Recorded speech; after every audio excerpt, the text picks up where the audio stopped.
All right, thank you. Thank you all for being here. And Don Diener, our public defender, if you'd introduce your team and give us a brief introduction, and then we will move on to questions. Certainly. Good evening. I'm Dawn Diener. I'm the public defender here in Nashville. It's okay, Judge. Go ahead.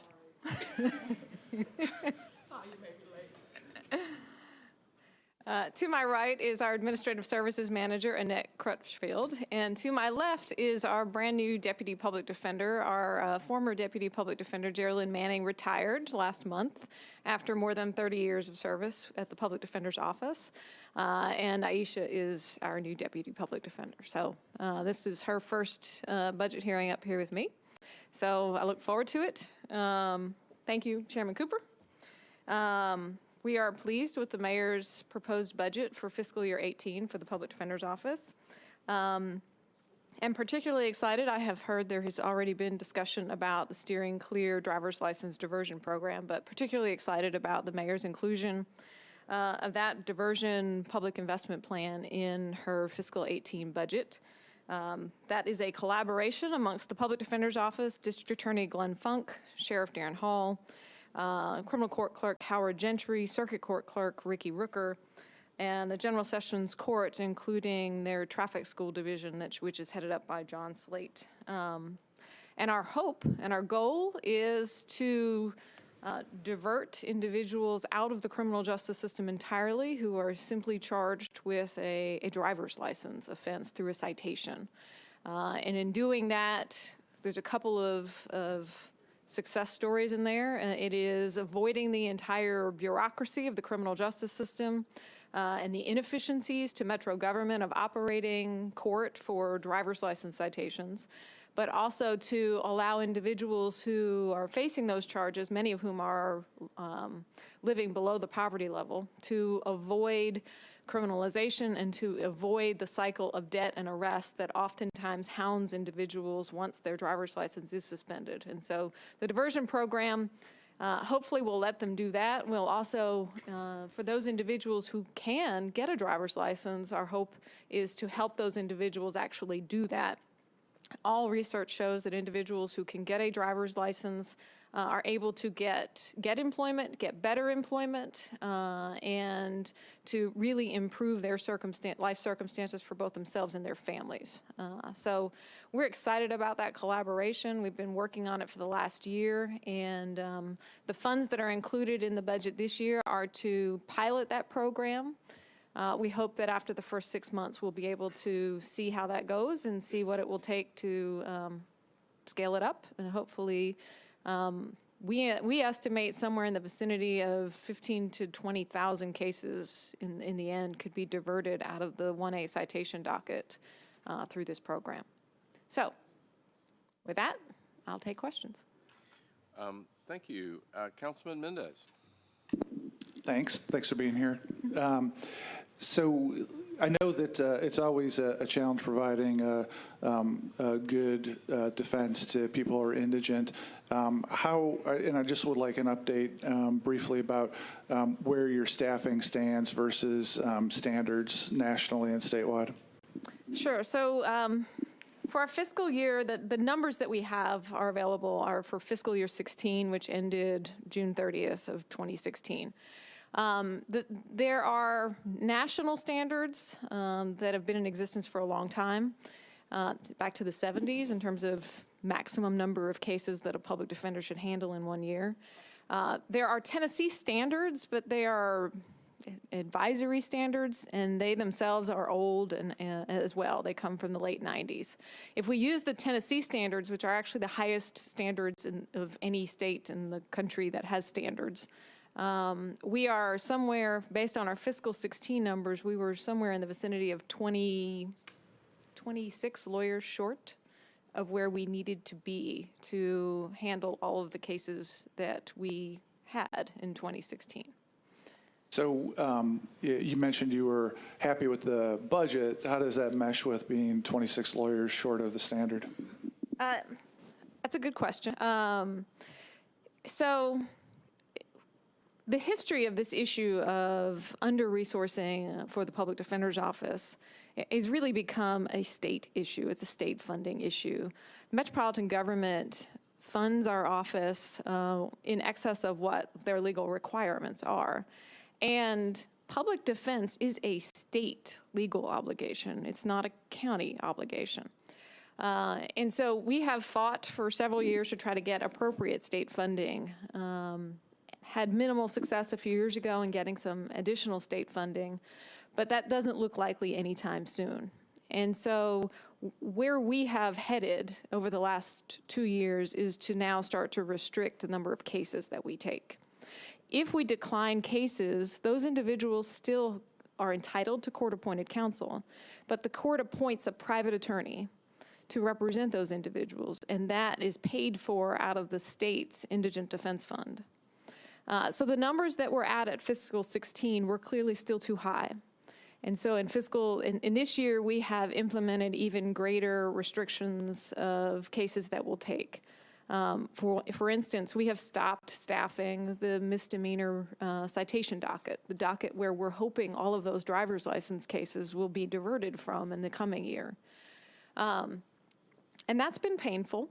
It's hard to walk away from representing the population of individuals who all of us came into this line of work to help.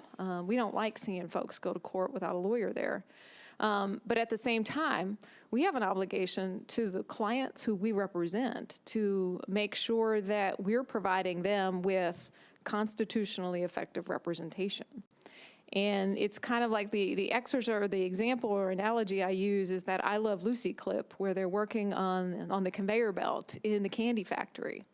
You know, if we are taking on too much, the casualties of that are our clients.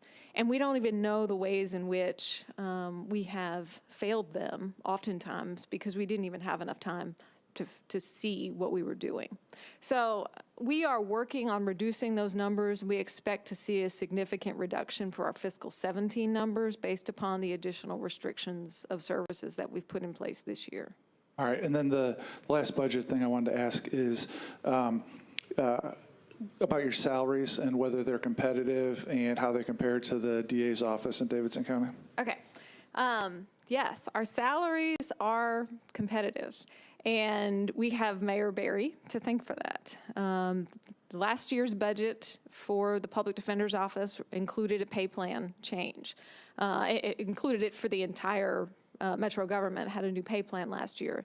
But in the pay plan study that was done preceding those changes, the entity that conducted that study found that lawyers in the metropolitan government, they studied the lawyers in the city's legal department, were significantly underpaid for market value. And at the time, assistant public defenders in Nashville were paid even less than the lawyers at the city's legal department. And so we were not competitive. We were struggling. We were losing folks. And so last year's pay plan included a significant increase in the starting salaries for assistant public defenders in Nashville. And it was the right thing to do. And I'm very appreciative to Mayor Berry for that. And all of our legal staff is. It was long overdue. And so our starting salary now is around $61,800 a year. For living in Nashville, for many individuals coming to our office with over $100,000 in debt from law school and undergraduate school. It's competitive. They're not getting rich, but it's competitive. And it allows individuals to be able to pay their loans and live at least a little comfortably and do work that's meaningful. That is not the same pay scale that the DA's office is on. And so they are now struggling, and General Funk and I have spoken about this. He's struggling with the same issues that I struggled with up until July of last year. Their starting salary is on the state pay scale, which is, I would say he can answer this question, but I think it's somewhere around 44 or 45 a year. And so that's where we were 2 years ago. And so I understand the struggles that he's got in turnover. So their starting salaries are now they're not the same as ours. But I think when we look at top out, so as you advance in experience and the longer that you remain at those offices, things do equal out. So it is the starting salaries that are where the big differential is, and things even out in I would say probably somewhere in the 8 to 9 year range at this point. It gets closer around 5 years. All right, thank you. That's all the questions I have, Mr. Chair. Thank you, Councilman. Councilor Johnson. Thank you, Chair. Defender, Diener, thank you for your incredibly hard work. You and your staff do a tremendous amount of work. I know that firsthand. I get the feedback. And you are very much appreciated, all of you, for Thank what you. you do each and every day to help people. It's our honor. In this year's budget, you have a request for a new computer system. Yes. And I know from last year's budget, you said the JIS system was not adequate enough to provide the support needed. So I just wanted to ask, is this a new system that is being implemented to provide the needed support for workflow and data management? Will that bring you the needed support that you were lacking in the last fiscal year? Yes, I believe it will. So I know Natalie Steers with GIS was here earlier, and since GIS created the integrated data system that we have here, the Public Defender's Office has utilized a case management database that was built by GIS. That case management system is now close to 20 years old. And we really struggle with maintaining and getting good data that is helpful data out of that database. And so the State Public Defenders Conference is in the process of evaluating their database and has decided to switch to a program called Defender Data. The Knox County Public Defender's Office has that program, and it's amazing. So it's an off-the-shelf product. We're going to hopefully be able to convert over to that for a minimal capital cost. It provides all kinds of efficiencies in terms of how lawyers communicate internally with investigators and social workers in our office, and will also provide a lot of ability to pull reliable data out to do conflict checks much more thoroughly and quickly. And so it's simply a new case management database. GIS will continue to provide the technical support for maintaining our computer systems. So this is just one program that we will be using on our computers, and GIS continues to service us as an agency. Okay, then I think that's an appropriate request, and we support you. And again, thank you for all of your work. Thank you. Thank you, Council Lady. Councilman Coleman. Thank you. Thank you, Ms. Diener. I got a couple of questions. One, we talked about the 26 lawyers that you say that you're minus. Would some of that be the fact that you will continue to have conflicts in your office, and as a result of that, you would have to have private attorneys to represent those defendants that have to pay over a $50 fine or will stand to have some jail time applied? So you will always be understaffed as it relates to having enough public defenders to go around to each person that would need one because of this internal conflict. Is that an incorrect statement? No, that's not it. We have for instance, I think the kind of conflict you're talking about might be if two individuals are charged with committing a crime together. Our office can only represent one of them. The other one is entitled to an independent attorney who's not associated with our office. That person who we conflict off of is not included in the numbers that I'm talking about. The numbers that I'm talking about for 2016 are the numbers of cases that we actually closed that were clients of the office. And that number totals up to somewhere in the vicinity of 29,000 cases. 20,000 of them were misdemeanor cases.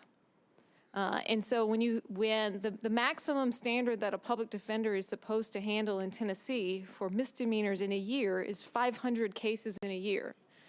Now, I put that number out there And actually, you know, if you think about that, there are 365 days in a year, and we don't have court 365 days in the year. So even at that maximum number of 500 cases, a lawyer would be asked to handle from beginning to end 2 misdemeanor cases every day that they're in court, more than that.